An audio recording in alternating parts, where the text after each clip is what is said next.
Hello friends. तो last video में हमने देखा था फ्रीजिंग पॉइंट और क्रायोस्कोपी, डिप्रेशन इन फ्रीजिंग पॉइंट और क्रायोस्कोपी, जिसमें कि हमने कहा था कि जब हम किसी चीज़ का किसी सॉल्वेंट का फ्रीजिंग पॉइंट निकालते हैं और उसमें कुछ नॉन वोलेटाइल सोल्यूट अगर ऐड करता है तो उसका फ्रीजिंग पॉइंट जो है वो डिक्रीज होता है और उसे ही कहा जाता है डिप्रेशन इन फ्रीजिंग पॉइंट और क्रायोस्कोपी, जिसमें कि हमने देखा था del T F is equal to T zero minus T. ये इक्वेशन हमने लास्ट वीडियो में देखा था। अभी हमें देखना है derivation of thermodynamic derivation of relation between the depression of freezing point and molar mass of a solute और you may called as molecular weight of a solute. तो इसके लिए हमें एक ग्राफ निकालना पड़ेगा, जिससे इवोल्यूशन ऑफ बॉइलिंग पॉइंट में जिस तरह से ग्राफ स्टडी किए थे वैसे ही इस डेरिवेशन के लिए भी हमें एक ग्राफ निकालना पड़ेगा कुछ इस तरह से। ग्राफ लिया है हमने टेम्परेचर अगेंस्ट वेपर प्रेशर। तो टेम्परेचर अगेंस्ट वेपर प्रेशर का एक ग्राफ लिया है। यहाँ पे आप एक कर्व देख रहे होंगे, that is A B. This curve is known as A B curve. तो ये जो है सॉल्वेंट की कर्व है। यहाँ से हमारा सॉल्वेंट फ्रीज होते होते होते यहाँ पे आएगा। यहाँ पे हमारा सॉल्वेंट फ्रीज हो गया। तो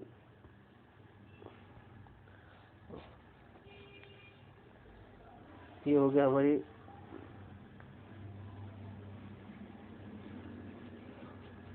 यहाँ पे हमारा सॉल्वेंट हो गया freeze at the pressure P, at the pressure P0। इस पॉइंट को कहा गया ए पॉइंट। फिर हमारा सॉल्वेंट इधर सॉलिडिफिकेशन हो गया। यहाँ पे उसका फ्रीजिंग स्टार्ट हुआ। फिर हमने सॉल्वेंट में कुछ सोल्यूट ऐड किया और सॉल्यूशन को हमने फ्रीज करना स्टार्ट हुआ। तो वो हो गया start freezing from the point C। उस टेम्परेचर को कहा गया है T। जहाँ से हमारा सॉल्वेंट फ्रीज हुआ उसे कहा गया है T0। अगर आप देख रहे होंगे तो इसमें हमें तीन कर्व दिख रहे हैं, ए बी सी डी और एक लाइन है ए ई। ये है हमारी प्योर सॉल्वेंट की लाइन, प्योर सॉल्वेंट की। ये सॉल्यूशन की कर्व और ये जो कर्व है सॉलिड स्टेट। ये this A E curve, A E represent the solid state. On cooling of the solvent start freezing the point A. On cooling of the solvent, it starts freezing from point A at the pressure P0. P0 is the vapor pressure and temperature is T0. Is the freezing point of the solvent. और उसी तरह से जब हमने इसमें कुछ solute add किया तो वो सोल्यूट स्टार्ट होगा फ्रॉम द फ्रीज होना स्टार्ट करेगा पॉइंट C से एट द प्रेशर P1। इसे हम कहेंगे प्रेशर P1 और P डैश, P1 और P डैश कहता हूँ फॉर सिंप्लीफिकेशन। तो यहाँ से हमारा सॉल्यूशन फ्रीज होना स्टार्ट हो गया। इसका टेम्परेचर रहा T0। सॉरी, इसका टेम्परेचर हो गया T। The freezing point of the solution is always less than the freezing point of the solvent। तो इसीलिए हमें जो दोनों का डिफरेंस है वो निकालना पड़ेगा कुछ इस तरह से, that is del T F is equal to T0 minus T, where P is the vapor pressure of the at temperature T0। ये तो हो गया इस ग्राफ को ना हम सॉल्व करते हैं तो कुछ इस तरह से हमें सॉल्व करना पड़ेगा। दैट इज अगर if you consider the curve CED, पहले हम इसका कंसीडर करेंगे CED। यहाँ पे liquid is in equilibrium with the vapour. इस पॉइंट पे क्या है, liquid is in equilibrium with the vapour. So according to the Clausius Clapeyron equation,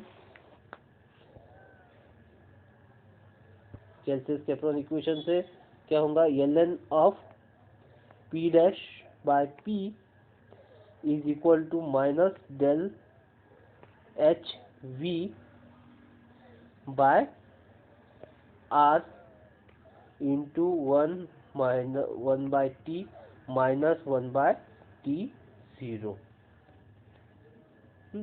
that is, इसे थोड़ा सिंप्लीफाई करते हैं। ln of p dash by p is equal to minus del H V by R. इस bracket को हम solve करेंगे तो क्या होगा, t0 minus t by t into t0। अब t0 माइनस t, हमने यहीं पे कहा कि t0 माइनस t क्या है, डेल टी एफ। तो del T F, sorry, p0 by ln of p by p0,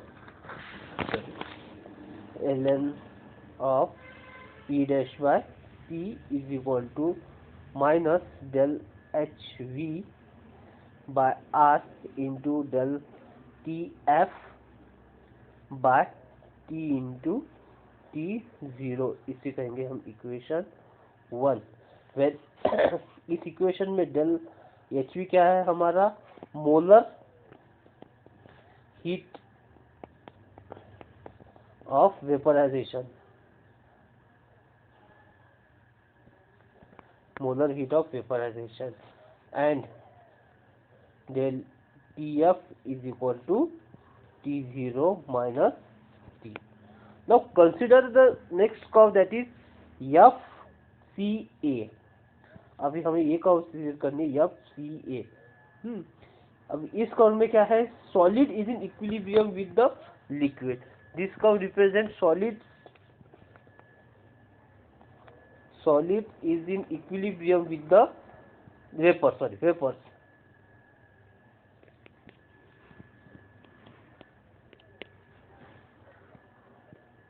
solid in equilibrium with the vapour. अभी इस कर्व पे हम कैल्सियस कैप्टन इक्वेशन अगर पुट करते हैं तो हमें क्या मिलेगा, ln of p dash by p0 is equal to minus del H S by R into 1/t minus 1/t0। Again इस ब्रैकेट को सॉल्व करते हैं तो ln of p dash by p0 is equal to minus del H S by R into t0 minus t into t0। अब हमें पता है t0 minus t is equal to del T F. तो हम क्या लिखेंगे यहाँ पे, ln of p dash by p0 is equal to minus del H S into R into del T F upon T into t0। इसे कहेंगे equation number 2 और इसे कहा इक्वेशन नंबर 1। तो इक्वेशन नंबर 1 ये हो गया, ln of p dash by p equal to del H V minus R into del T F by T into t0। और इक्वेशन नंबर 2 ये रहा।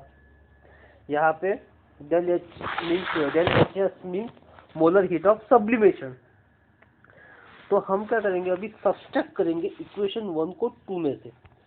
Subtracting equation 1 from equation 2। तो हमें क्या मिलेगा यहाँ पे, ln of p dash by p0 is equal, sorry, minus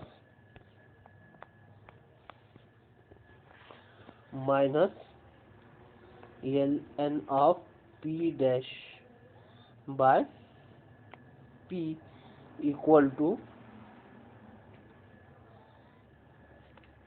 minus del H S by R into del T F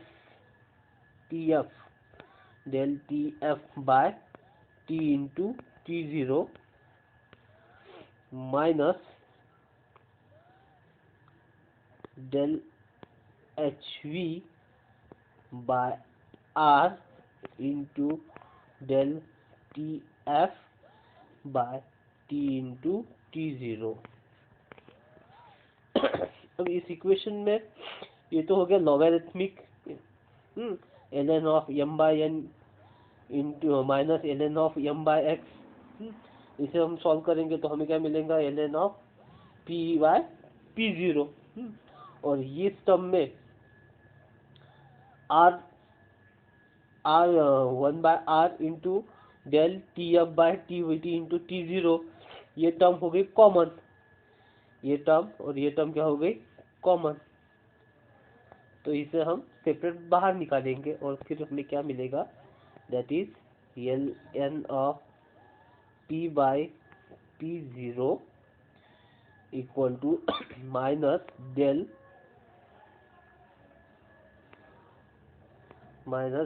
H S minus del HV, that is molar heat of sublimation into molar heat of vaporization divided by R जो common निकला into del TF into T0।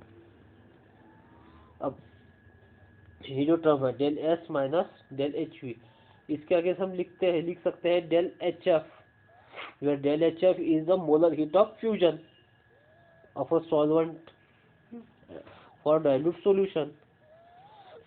तो इसे क्या लिखेंगे, del ln of P by P0 is equal to minus del HF, molar heat of fusion for a dilute, and for a dilute solution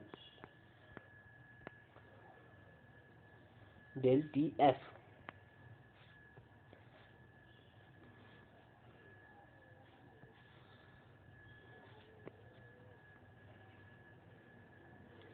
अब for a dilute solution T is approximately equal to T0। T और T0 में बहुत ज़्यादा अंतर नहीं होता, तो हम कह सकते हैं कि दोनों नियरली अबाउट इक्वल है। तो यहाँ पे क्या हो जाएगा, T0 इंटू T0, यहाँ पे क्या हो जाएगा T0 इंटू T0। तो यहाँ पे हम लिख सकते हैं T0 square, T0 into T0 means T0 square. तो ये हमारा एक इक्वेशन मिल गया, इसे कहेंगे हम इक्वेशन number 3। Now according to Raoult's law,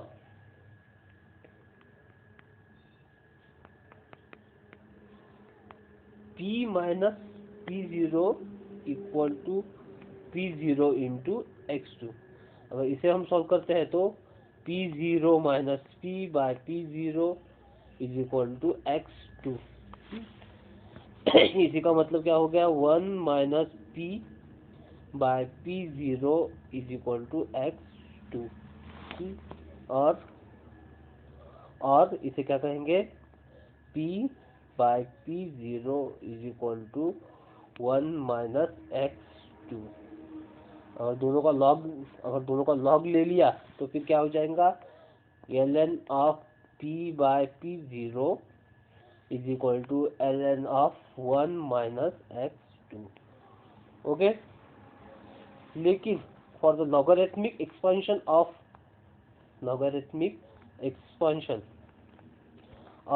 ln of 1 minus x2, इसका एक लॉगरिथमिक एक्सपेंशन क्या होता है, that is minus x2 minus x2 square minus x2 cube minus x2 to the power 4 and so on.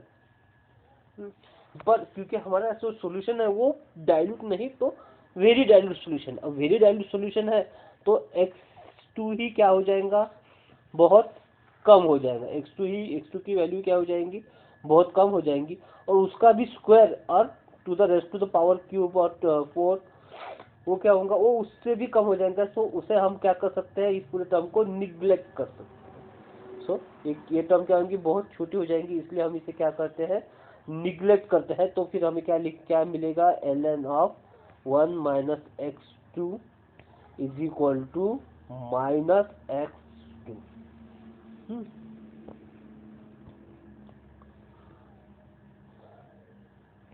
तो देखिए हमें ln of p by p0 की value क्या मिली, ln ऑफ 1 माइनस x2, और ln ऑफ 1 माइनस x2 की value क्या मिली, minus x2।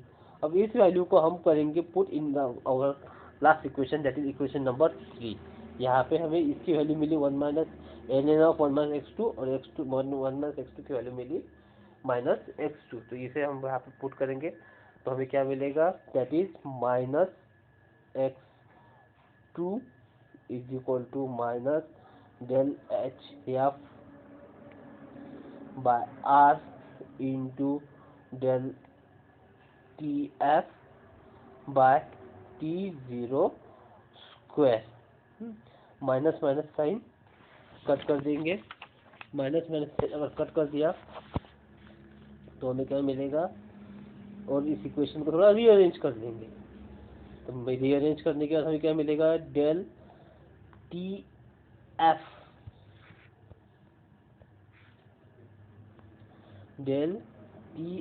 Is equal to R T0 square into x2 divided by del H F. इसी equation को क्या क्या हमने रीअरेंज किया तो हमें कुछ इस तरह से मिला, del T F is equal to R T0 square divided by del H F into x2। If n1 and n2 are the number of mole fraction x2, if n1 and n2 are the number of mole fraction, then x2 will be given as n2 by n1 plus n2. But for dilute solution this n2 value n1 plus n2, but for dilute solution n1 plus n2 is approximately equal to n1, क्योंकि हमारा solution कैसा है, dilute है, तो n1 plus n2 is approximately equal to n1। so therefore x2 की value क्या मिलेंगी हमें, that is n2 by n1, x2 की वैल्यू मिली n2 by n1 for dilute solution. और n1 की वैल्यू क्या होती है, that is w1 by m1, और n2 की वैल्यू w2 by m2। इन सब वैल्यूज को अगर हम that means x2 is equal to w2 by m2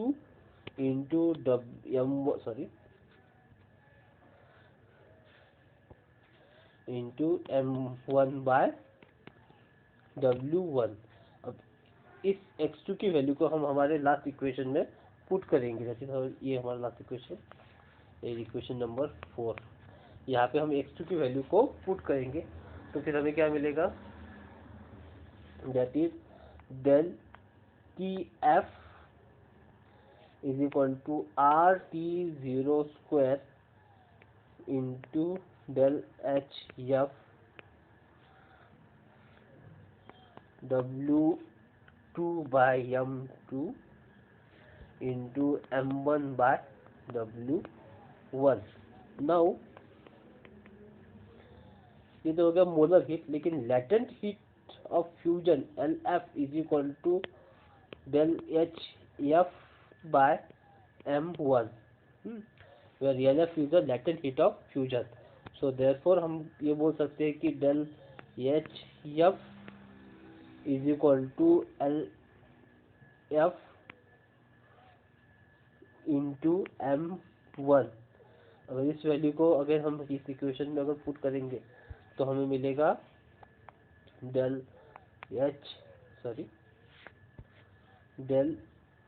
T F is equal to R T0 square LF into w2 by W1 into M2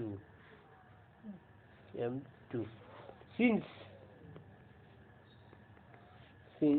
W2 by W1 into M2 into अगर 1000 हम करते हैं तो हमें क्या मिलेगी, molality of the solution, that is M.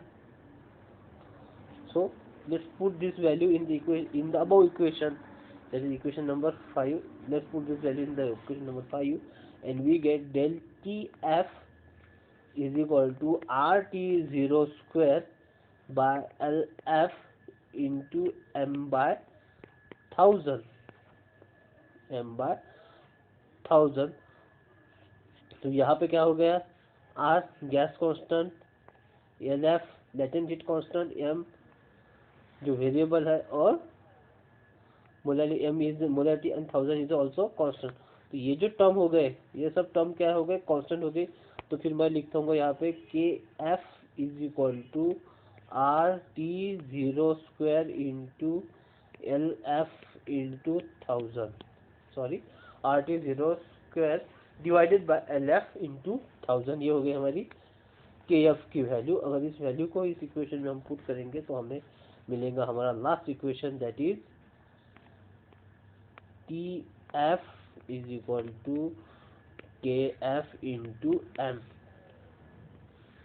where KF is known as molar depression constant. The molar depression constant KF is also defined as depression in freezing point of 1000 gram of a solvent when 1 mole of solute is added to it. ठीक है, आज के लिए हम यहीं पे रुकते हैं।